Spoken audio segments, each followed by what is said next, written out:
World News in 5. News and developments making headlines around the world in 5 minutes. World News in 5. Here on Radyo Pilipinas Worldwide.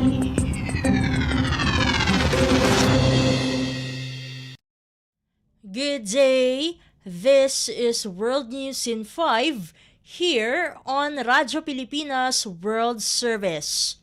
Officials from the United Nations warned medicine and fuel supplies in Gaza are drying up as humanitarian workers struggle to provide life-saving care to an ever-expanding population of sick and wounded. World Health Organization spokesperson Dr. Margaret Harris told journalists that the medical supplies and fuel supplies are running very, very low. She said only 3 WHO trucks carrying aid have entered the besieged city of Rafah since the Israeli incursion began there in early May.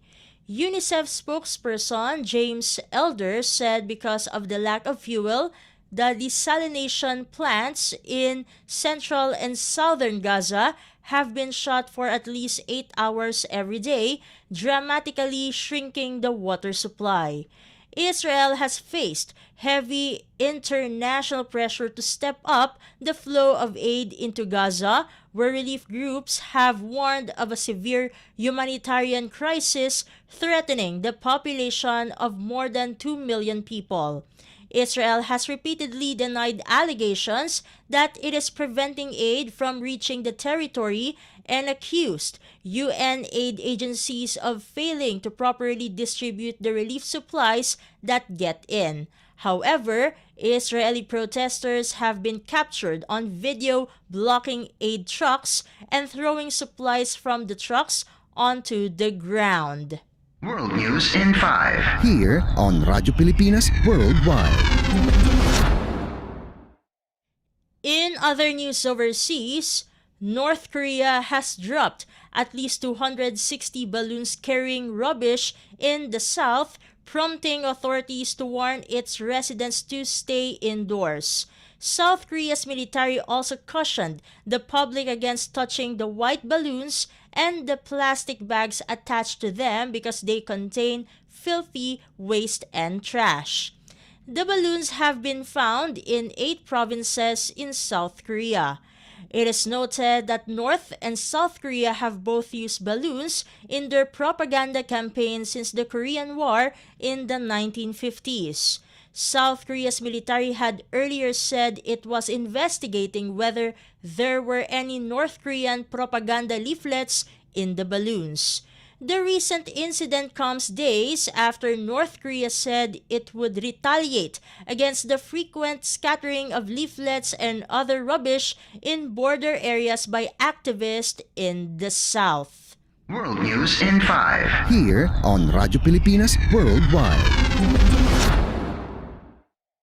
And news from the Philippine Foreign Service Post, the Embassy of the Philippines in the Czech Republic capped its celebration of Filipino Food Month or FFM 2024 or Buwan ng Kalutong Pilipino 2024 by showcasing the Philippine dessert suman at the Cooking School ASEAN Tradition, a one-day cooking show organized by the ASEAN Committee in Prague or ACP at the Chef Parade Cooking Studio in Prague.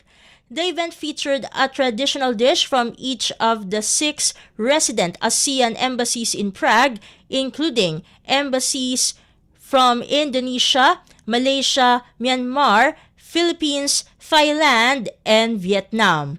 The Philippines, in line with FFM's theme, Kalutong Filipino, Lakas ang Kabataang Makabago, and in partnership with Prague-based Filipino chef Mr. Dario Lieva, introduced the ingredients and demonstrated the preparation and presentation of the traditional suman with caramel sauce and latik.